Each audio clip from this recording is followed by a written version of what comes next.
Monsieur le Président, bonjour. Est-ce que vous pourriez nous dire quelles sont les circonstances qui ont entouré votre départ du pouvoir le 7 février 1986? Si vous aviez la chance de lire ou d'écouter mon dernier message du 7 février 1986, vous auriez une idée très claire de cette circonstance.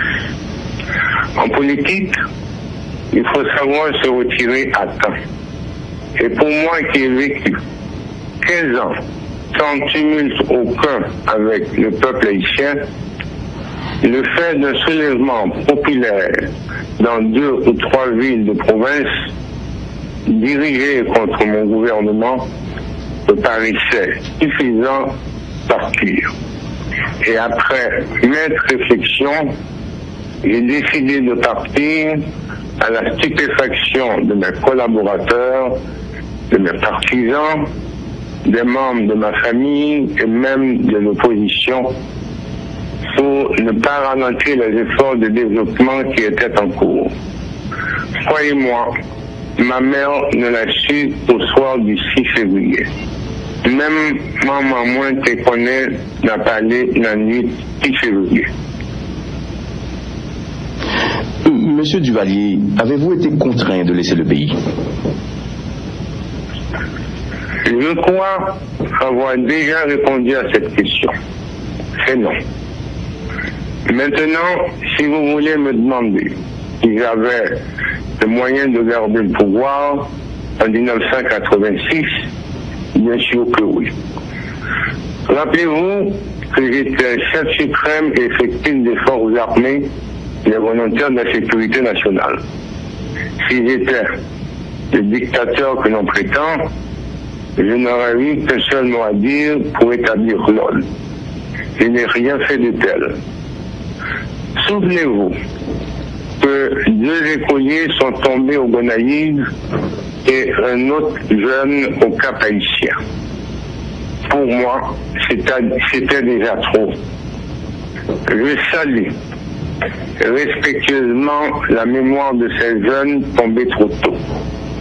L'un d'eux, au Gonaïves, était le fils d'un brave VSN et celui du Cap Haïtien était un proche parent d'un officier de la garde présidentielle affecté à ma sécurité personnelle.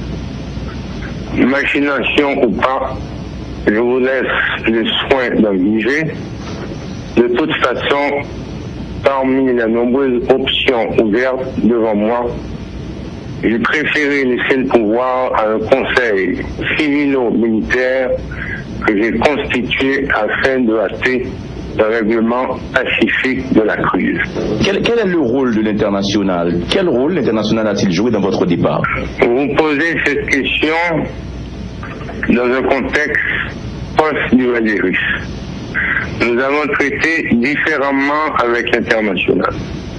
Époque gouvernement moins, relation avec international à même gens que aujourd'hui.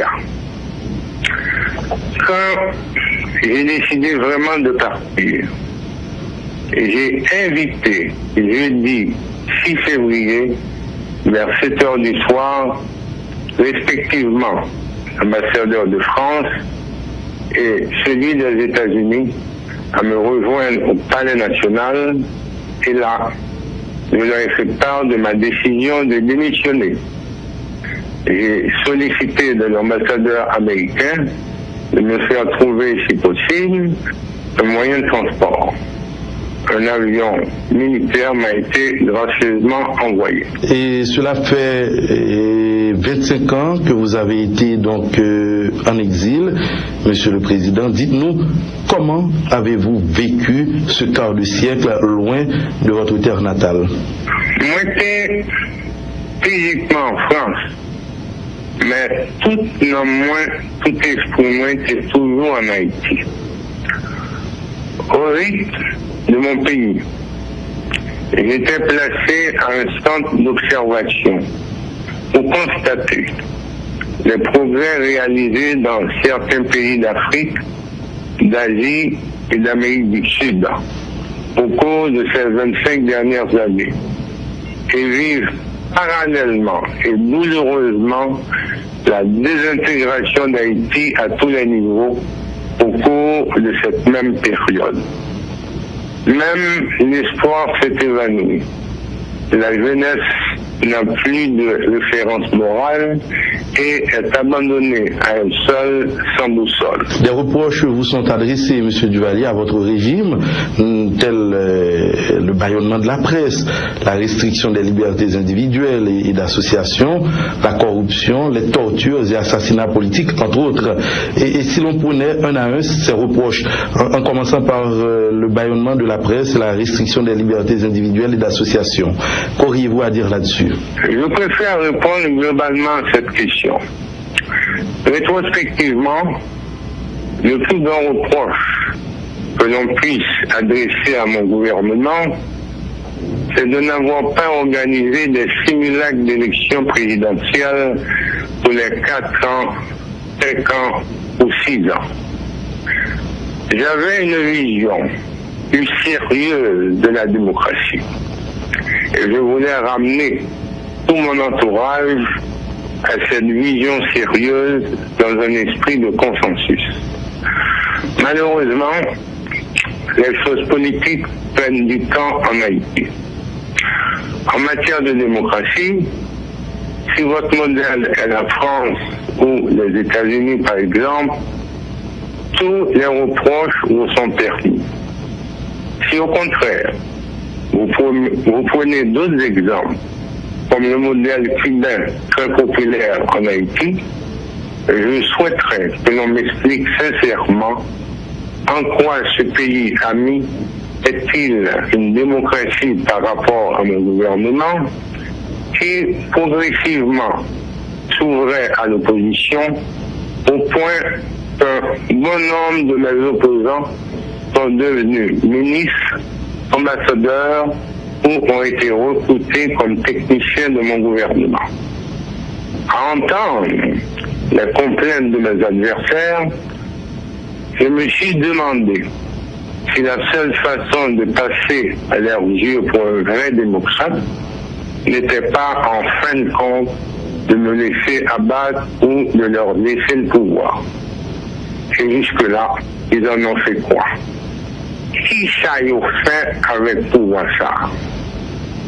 Nous sommes déniés à mon gouvernement même le droit d'avoir maintenu la paix des rues, d'avoir pourchassé des poseurs de bombes ou des dealers de drogue. Je sais qu'il y a eu des dérives. Encore une fois, je les regrette amèrement. Je rappellerai que toutes les fois que dans des cas d'abus documentés m'ont été rapportés, j'ai ordonné des sanctions sans fanfare. Et j'espère que les archives de l'armée et de la police pourront en témoigner. Saviez-vous que sous mon gouvernement, le révérend Silvio Claude a été arrêté, puis jugé et condamné par un tribunal criminel à 9 ans de prison. Mais savez-vous aussi qu'il gagna devant la Cour de cassation, fut mis hors de cause et mis en liberté. Ces juges qui ont agi en toute indépendance n'ont pas été persécutés ni révoqués par mon gouvernement. Je salue le courage de ce martyr de la liberté. Je ne peux pas vous dire aujourd'hui à quel point j'étais dévasté à la vue des images atroces de son assassinat à 4 chemins Caille en septembre 1991. Personne ne parle de ce crime odieux. Avez-vous un bilan des journalistes, militants politiques, des syndicalistes brutalement exécutés sous le règne de ces régimes démocratiques qui ont succédé? Voyez-vous, c'est tout un débat. C'est un peu la même chose quand vous parlez de corruption. L'histoire finira par établir la vérité et dressera le vrai bilan social et économique de ce qu'on a pu réaliser à partir des mêmes ressources dont on a pu disposer. Nous n'avions pas eu la chance de ces généreux milliards, malheureusement. Quelle sensation ça vous fait d'être de nouveau en Haïti?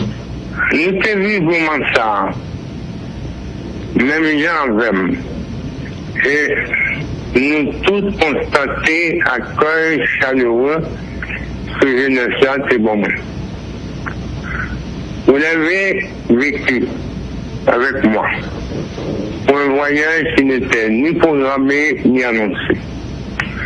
Vous avez vécu l'enthousiasme de cette jeunesse à l'aéroport international. Vous avez vu l'enthousiasme des employés des services publics, leur accueil, leur réception. Mais de l'aéroport vers mon hôtel, j'ai été plongé dans une profonde désolation par ce que j'ai pu observer. Il y a donc grand temps que tout le monde, dans un grand combat, enfin travaille à la renaissance de ce pays et à la promotion de la jeunesse. J'entrevois cette possibilité où tous les anciens chefs d'État pourraient former un grand conseil dans le but de promouvoir la réconciliation nationale et au relèvement d'Haïti. Et Monsieur Duvalier, quelle est votre lecture de la situation sociopolitique actuelle? J'observe le pire qui pourrait arriver à ce peuple, c'est qu'il devrait continuer encore à vivre dans ces conditions infrahumaines, en dépit de ces milliards de dollars d'aide. Quelqu'un devrait avoir quelque part mauvaise conscience. Nous devrions avoir mauvaise conscience en tant qu'élite dirigeante. Jeunesse pays d'Haïti, c'est pour nous mettre tête nous ensemble, à union fait la force pour nous reconstruire le pays d'Haïti. KBFM a lagué moi là avec nous et me profiter de tout pour me saluer auditeurs et auditrices FM. À bientôt.